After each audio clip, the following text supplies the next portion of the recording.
नमस्कार दोस्तों, कैसे हैं आप सब। उम्मीद करता हूँ आप सब बहुत अच्छे होंगे।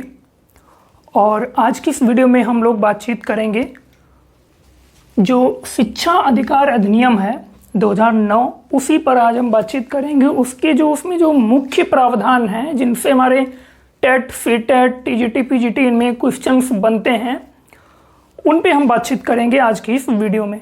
तो दोस्तों, आज का वीडियो अगर पसंद आए तो वीडियो को लाइक जरूर कर देना, साथ ही एक अच्छा सा नीचे कमेंट करना बिल्कुल मत भूलना। और इसके साथ ही अगर आपने चैनल नहीं सब्सक्राइब किया है हमारा, तो चैनल को सब्सक्राइब कर बेल आइकन को जरूर प्रेस कर लेना, क्योंकि इसी प्रकार की वीडियो आपको आगे भी मिलती रहेंगी। तो दोस्तों, आज की वीडियो को शुरू करते हैं। इधर हमने कुछ पॉइंट्स यहाँ पे लिख रखे हैं। तो सबसे पहले आपको मैं बता दूं, जो शिक्षा का अधिकार अधिनियम था ये कब प्रभावी हुआ था। 2009 में आया और 2010 में ये प्रभावी हुआ था, यानी लागू हुआ था। RTE एक्ट, कई बार हिंदी में इसको कुछ इस तरीके से लिख देते हैं, RTE एक्ट। तो इसको कंफ्यूजन के लिए आप लोग याद रखना, राइट टू एजुकेशन एक्ट है ये, और इसी को इंग्लिश में राइट टू एजुकेशन कहते हैं, हिंदी में शिक्षा अधिकार अधिनियम कहते हैं, और कई बार इस तरीके से भी लिख के पूछ लिया जाता है। तो ये 2009 में आया था और 2010 में इसको लागू किया गया, यानी प्रभावी हुआ था। एक और क्वेश्चन बनता है, राष्ट्रीय साक्षरता मिशन की शुरुआत कब हुई। नीचे आप लोग कमेंट करके बताइए, क्वेश्चन को हम लास्ट में बताएंगे। उससे पहले हम लोग देख लेते हैं, इधर कुछ पॉइंट्स हमने लिख रखे हैं। शिक्षा का अधिकार अधिनियम के जो प्रावधान हैं वो कौन कौन से हैं।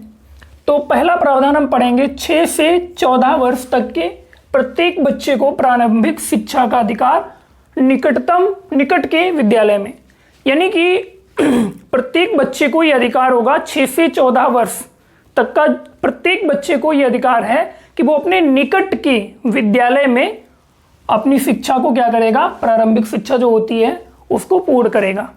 प्रत्येक बच्चे को यह अधिकार है। 6 से 14 वर्ष तक के प्रत्येक बच्चे को प्रारंभिक शिक्षा, उसी के जहां वो जिस क्षेत्र में रहता है उसके जो सबसे निकटतम विद्यालय होगा वहां पर प्राथमिक विद्यालय में शिक्षा हासिल करेगा।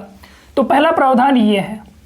सेकंड है, प्रारंभिक शिक्षा पूर्णतः निःशुल्क होगी, यानी कि बच्चे को प्रारंभिक शिक्षा जिस विद्यालय में भी वो ग्रहण कर रहा है, ले रहा है प्रारंभिक शिक्षा, उसके लिए उससे कोई भी चार्ज, शुल्क नहीं लिया जाएगा।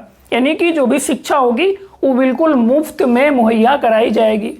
और इस शिक्षा को मुफ्त में उपलब्ध कराने के लिए एक और नीचे अभी हम देखेंगे प्रावधान, जो धन उपलब्ध कराने वाला भी प्रावधान किया गया है। भाई, जब भी कोई भी शिक्षक बच्चों को पढ़ाएगा तो उसको पढ़ाने के बदले में, उसके बदले में उसे वेतन चाहिए, रुपया चाहिए। तो निःशुल्क शिक्षा का अधिकार गवर्नमेंट ने लागू किया है, बनाया है अधिनियम के तहत। तो इसके लिए सरकार ने शिक्षकों के लिए और उसमें होने वाला जो खर्च होगा उसके लिए सरकार ने कुछ धन उपलब्ध कराने का भी इसी अधिनियम में जो है नियम बनाया हुआ है, वो अभी हम आगे देखेंगे।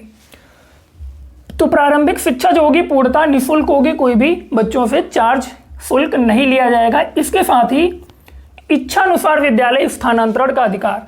अगर कोई बच्चा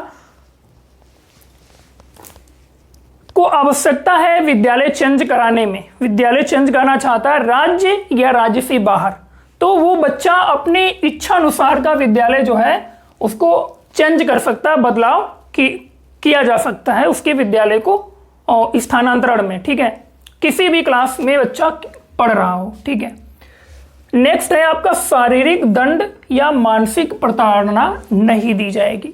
जो प्रारंभिक शिक्षा में जो बच्चे प्रारंभिक शिक्षा हासिल कर रहे हैं, उन बच्चों को किसी भी प्रकार का शारीरिक दंड और मानसिक प्रताड़ना नहीं दी जाएगी।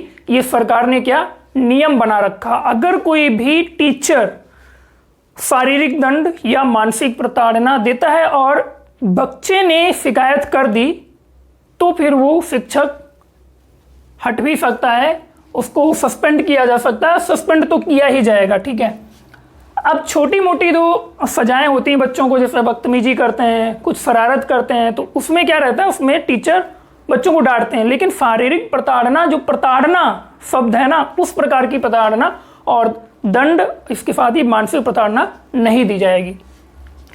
नेक्स्ट है, निजी स्कूल में कमजोर वर्ग के लिए 25% सीटें आरक्षित हैं। जब भी एडमिशन होता है प्रवेश के समय, जो भी कमजोर वर्ग के बच्चे हैं उनके लिए सरकार ने इस अधिनियम के तहत 25% सीटें आरक्षित की हुई हैं। यानी कि उन 25% सीटों पर जो कमजोर वर्ग के बच्चे होंगे उनका अधिकार होगा, उनको प्रवेश दिया जाएगा निजी स्कूलों में भी।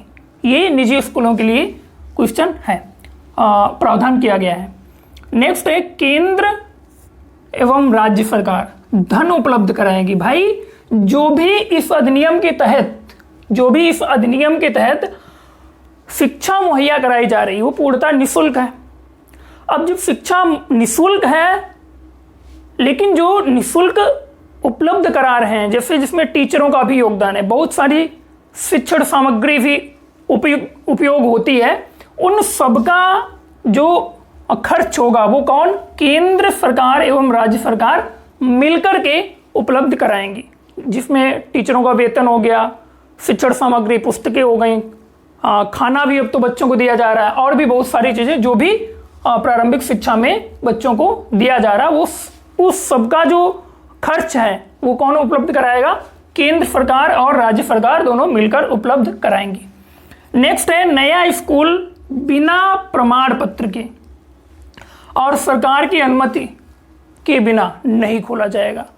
कोई भी प्राथमिक विद्यालय बिना प्रमाण पत्र के, यानी जो भी मान्यता प्रमाण पत्र होता है उसके और सरकार की अनुमति के बगैर कोई भी नया स्कूल नहीं खोला जाएगा। अगर आप खोलना चाहते हैं तो सबसे पहले सरकार की अनुमति लेनी होगी, आपको प्रमाण पत्र एक मिलेगा, ठीक है। जब आप अप्लाई करेंगे कि मैं एक स्कूल ओपन करना चाहता हूं तो उसके लिए आपको एक प्रमाण पत्र दिया जाएगा, सरकार की अनुमति होगी, उसके बाद ही आप अपना स्कूल खोल सकते हैं। यानी कि कोई भी नया स्कूल बिना प्रमाण पत्र और सरकार की अनुमति के बगैर नहीं खोला जाएगा। नेक्स्ट है, संविधान के जो मूल्य हैं, संविधान के मूल्यों के अनुसार पाठ्यक्रम का निर्माण किया जाएगा। हमारा जो संविधान है उसके जो मूल्य हैं उसी के अनुसार जो पाठ्यक्रम है बच्चों को जो पढ़ाया जाएगा उसी के अनुसार उसको रेडी किया जाएगा, तैयार किया जाएगा। जो पाठ्य पुस्तकें वगैरह होती हैं उनमें वही मटेरियल उपलब्ध कराया जाएगा जो हमारे संविधान के मूल्यों के तहत सही है। समझ में आ रहा?